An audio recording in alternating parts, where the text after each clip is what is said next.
The long night of history, the traveler's arrival. The sun was folding into the horizon, painting the sky in soft hues of amber and lavender. A lone traveler walked along the narrow path leading to the village, the slow crunch of his boots on the earth, the only sound breaking the stillness of the evening. For weeks, perhaps months, he had wandered through quiet woods and sleepy towns, always searching but not quite knowing what for. Here, at the edge of this forgotten village, he felt the weight of countless footsteps that had come before him, footsteps softened by time but not erased. The air was cool, carrying a faint scent of pine and distant smoke. His name was Elias. He carried little besides a worn satchel and a leather-bound journal, its pages edged with age. The village itself seemed to hold its breath, nestled beneath rolling hills and ancient trees. She looked up, eyes meeting his with gentle curiosity.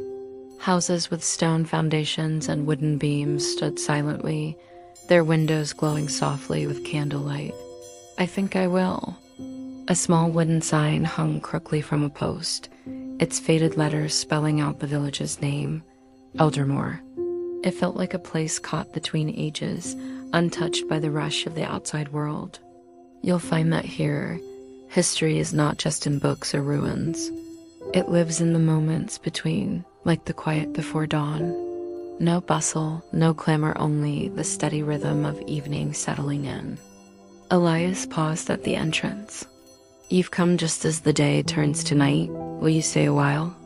As he stepped onto the cobbled street, a figure appeared ahead, a woman carrying a basket filled with herbs. "Welcome to Eldermoor," she said softly, her voice blending with the evening breeze. Elias nodded, feeling a quiet relief seep into his bones. The woman smiled, turning toward a nearby cottage. "Then come share the hearth." And so, beneath the deepening twilight, the traveler stepped forward into a village where stories waited patiently to be told. The family's hearth, the cottage, was small but welcoming, its walls worn smooth by years of weather and care. Inside, the warm glow of a fire flickered against wooden beams, casting gentle shadows that danced quietly across the room. The woman who had greeted him introduced herself as Myra. Myra placed a steaming bowl of stew before Elias, her smile warm and patient.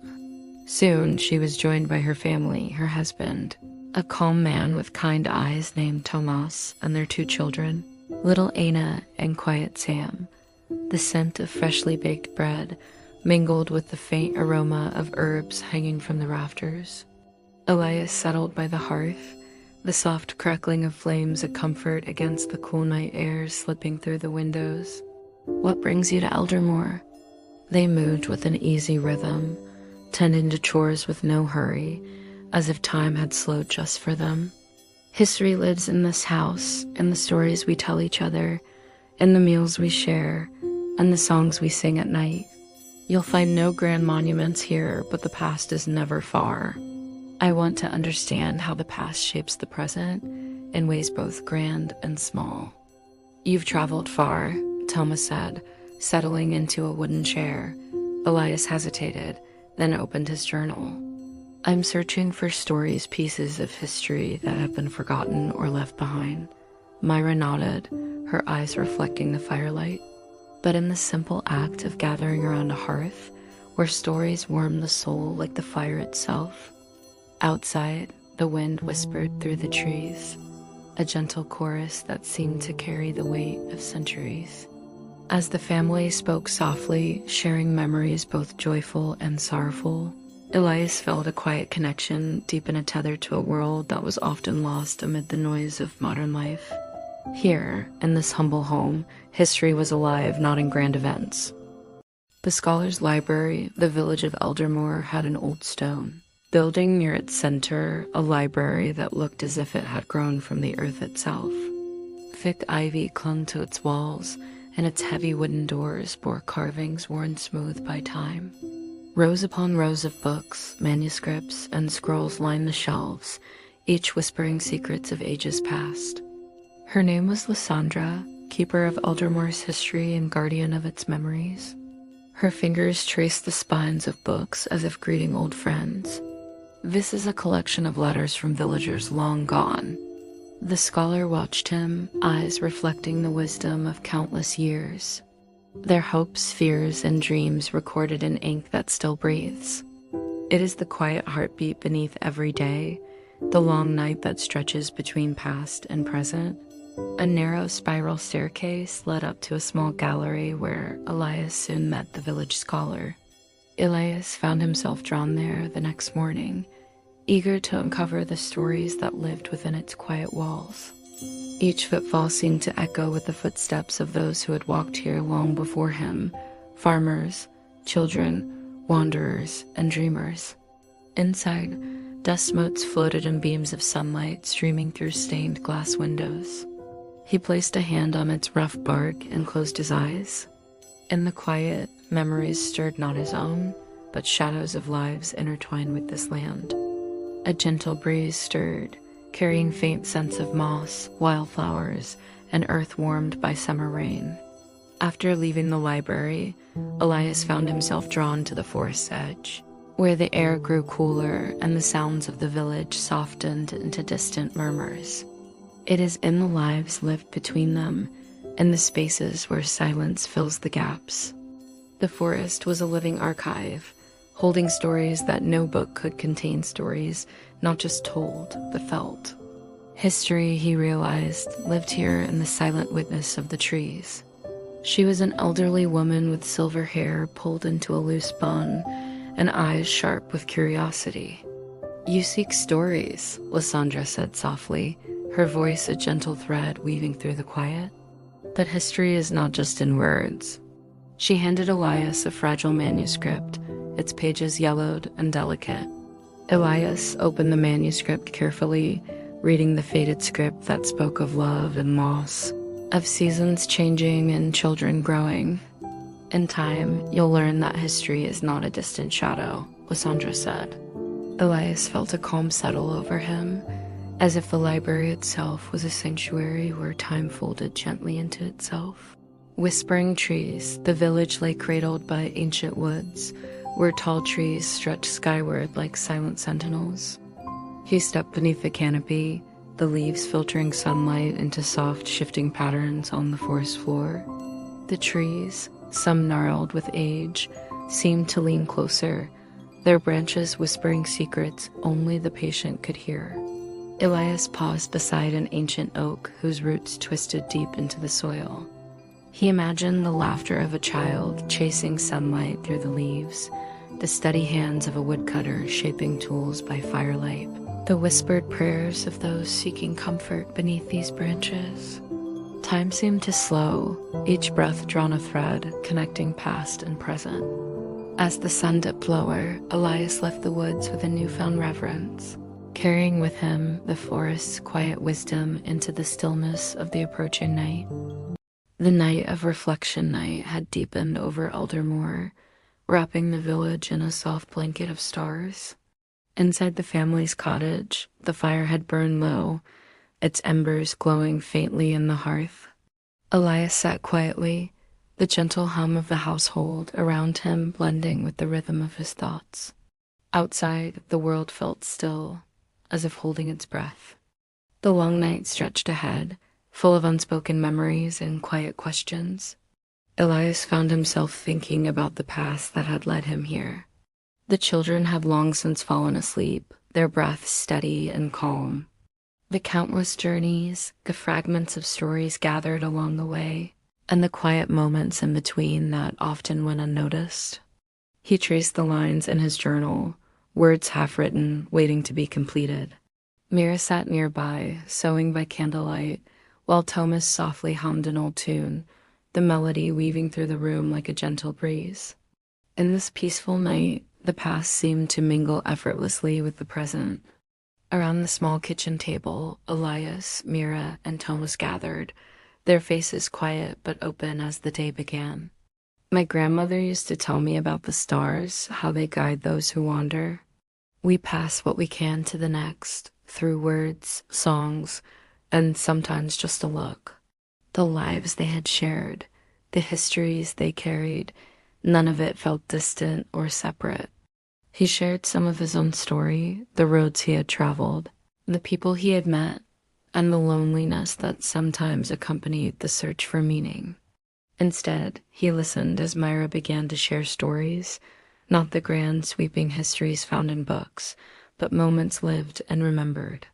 Instead, it was part of the quiet fabric that held them all together. It was not about distant events or great deeds, but the everyday acts of kindness, memory, and presence. Elias closed his journal and gazed out the window, where the stars shimmered like ancient lanterns. He felt a deep calm settle within, a quiet understanding that sometimes the most profound history is not in grand tales, but in the stillness between. The long night was theirs to hold a time to reflect, to remember, and to simply be. Shared stories, morning light filtered softly through the cottage windows, spilling golden warmth across the worn wooden floor. The children, Aina and Sam, played nearby with simple wooden toys, their laughter a gentle background to the conversation unfolding. Elias opened his journal once more, but this time he set it aside. There was a time, Myra said softly, when Eldermoor was little more than a handful of homes, and the forest was even quieter than it is now. Thomas nodded, adding, "And how every family here carries pieces of the same story, though none of us know the whole." Elias felt the weight of their words settle gently, like leaves drifting on a still pond. Together, they found a quiet harmony, a thread weaving their lives into a shared tapestry. In the simple exchange of stories, history lived again, renewed by the voices of those who carry it forward. Echoes of the past, the morning mist clung to the hills surrounding Eldermoor like a soft veil as Elias set out alone. His steps took him toward the ruins of an old stone chapel nestled among wildflowers and tangled ivy. Yet it held a solemn beauty, a quiet testament to lives once lived and prayers once whispered beneath its arches. The structure had long surrendered to time-cracked walls, bowed under the weight of centuries, and moss carpeted the broken floor. Elias wandered slowly, fingertips brushing rough stone, imagining the gatherings and farewells that had filled this place with breath and heartbeats. He found a weathered carving, a name, a date, a fragment of a story. He traced it gently, feeling the pulse of history beneath his fingers, as if the past was reaching out to him across the years. Sitting among the ruins, Elias opened his journal and began to write not just facts, but feelings, impressions, the echoes he sensed in the stones and wind. He realized then that history was not simply what had been recorded, but what remained alive in the spaces where people once lived, loved, and hoped. Elias rose with a quiet reverence, carrying the echoes of the past within him as he made his way back toward the village. As the sun climbed higher, the mist lifted, and the ruins seemed to breathe anew in the warm light. The quiet understanding back in Eldermoor, the evening settled gently, wrapping the village in soft shadows. Elias sat once more with Myra and Thomas by the hearth, the fire's glow casting a warm light over their faces. The day's explorations had left him contemplative, and as they spoke, a quiet understanding began to take shape between them. "It's strange," Elias said softly, "how history isn't just in the grand stories, but in these everyday moments. In the way you live here, in your kindness, your patience. But it's here in the laughter of children, the meals we share, the songs we sing." Myra nodded, stirring a pot of tea. "We often think history is far away, buried in books or monuments." Thomas added, "And in the silence too, the quiet that holds everything together." Elias looked into the fire and thought about the scholar's words, the tree's whispers, the ruins' echoes. All were pieces of the same truth. History was a living thread woven through the simple acts of life, a long night stretching between past and present, connecting all who came before with those yet to come. In this quiet understanding, Elias felt a gentle peace settle within him, a balm to the restless searching that had brought him here. The night deepened around them, calm and steady, as if the village itself was breathing in unison with their hearts. Dawn's promise, the first light of dawn slipped quietly over the hills, brushing Eldermoor with soft pinks and golds. The village stirred slowly, waking from the long night wrapped in dreams and memories. She smiled, eyes soft with quiet joy. Every day is a new beginning, a chance to carry forward what matters most. The world felt renewed, as if the night's reflections had woven a new thread into the fabric of time. Elias stood outside Myra's cottage, breathing in the crisp morning air.